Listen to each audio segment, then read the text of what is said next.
하늘나라에 있는 민식이를 위해서라도 또 다른 친구들을 위해서라도 어린이 보호구역 내에 신호등과 과속 카메라 설치 의무화를 위해 네, 지난해 아산시에서 일어난 사고입니다. 초등학교 2학년 남자 어린이가 어린이 보호구역에서 길을 건너다가 차에 튀어 숨졌는데 바로 고 김민식 군입니다. 이후 어린이 보호구역에서만큼은 아이들을 확실히 지켜주자며 이른바 민식이법이 만들어졌죠. 하지만 입법 단계부터 과잉 처벌이라는 논란이 있었고 얼마 전 첫 적용 사례까지 나왔는데 등교 계약이 시작되면서 더욱 중요성이 커지고 있습니다. 오늘 픽업 뉴스에서는 민식이법과 관련된 여러 이야기들을 취재 기자와 나눠보겠습니다. 최은우 기자, 지금 민식이법이 시행되고 있죠. 어떤 법입니까? 네, 민식이법은 도로교통법과 특정범죄가중처벌법 개정안을 말하는데 지난 3월에 시행됐습니다. 크게는 교통안전시설물의 보강과 사고 운전자 처벌 강화 두 가지로 나눠볼 수 있는데요. 화면의 CG를 한번 보시죠. 우선 모든 어린이 보호구역에 무인 단속 카메라와 횡단보도 신호기, 과속 방지 시설물 등 설치가 의무화됐습니다.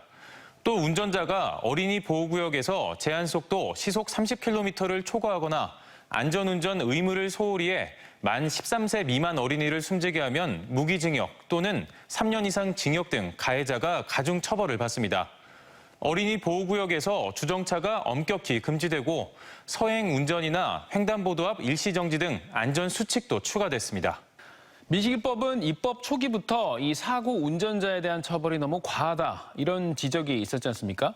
실제로 민식이법 처벌 수위를 좀 낮춰달라 이렇게 요구하는 청와대 국민청원에 무려 30만 명이 동의했다면서요. 네, 어린이 보호구역 안전시설물 의무 설치는 거부감 없이 공감하는 분위기지만 사고 운전자 처벌 강화를 놓고는 반발이 심합니다. 예를 들어 제한속도인 시속 30km 미만으로 운행하다가도 어린아이가 달려들어 사고가 나면 처벌을 받는다는 겁니다.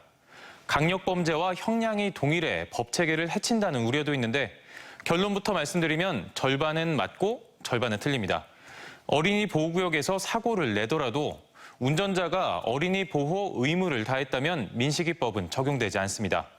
지난 21일 전주에서 발생한 사례처럼 사고 운전자가 어린이 보호구역에서 불법 유턴이라는 명백한 과실로 아이를 사망에 이르게 한 경우 민식이법이 적용되는 겁니다. 다만 운전자가 안전 의무를 다했는지 여부는 교통사고 조사관, 즉 경찰관 개인의 판단에 맡기고 있습니다. 전문가들은 부정적인 의견에도 불구하고 어린이 보호구역 안에서만큼은 어린이를 확실하게 보호하자는 입법 취지가 무엇보다 중요하다고 이야기합니다.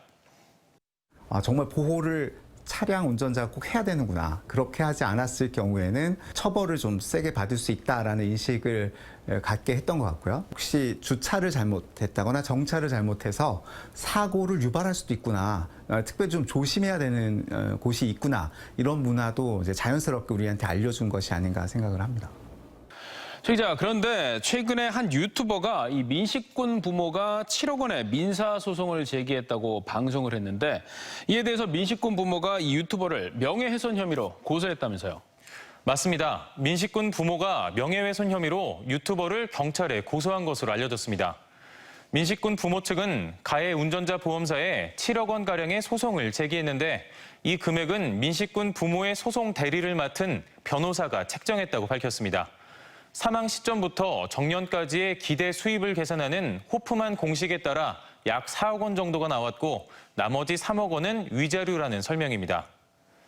또 민식군 부모 측은 불륜이나 일진설 같은 돈 없는 비방이 담긴 악성 루머에는 강력하게 대응하겠다고 밝혔습니다.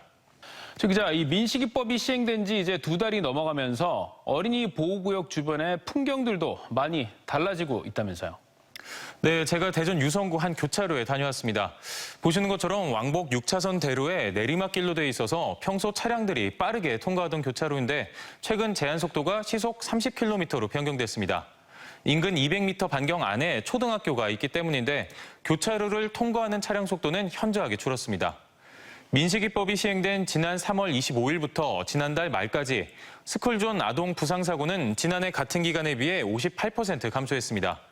민식이법이 운전자들에게 경각심을 줬다는 분석도 있지만 코로나19로 인해 학생들이 부분 등교하고 있는 상황이어서 조금 더 지켜봐야 한다는 시각도 있습니다.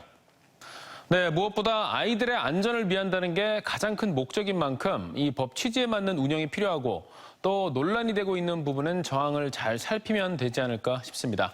지금까지 피검 뉴스 최은호 기자였습니다. 최 기자, 잘 들었습니다.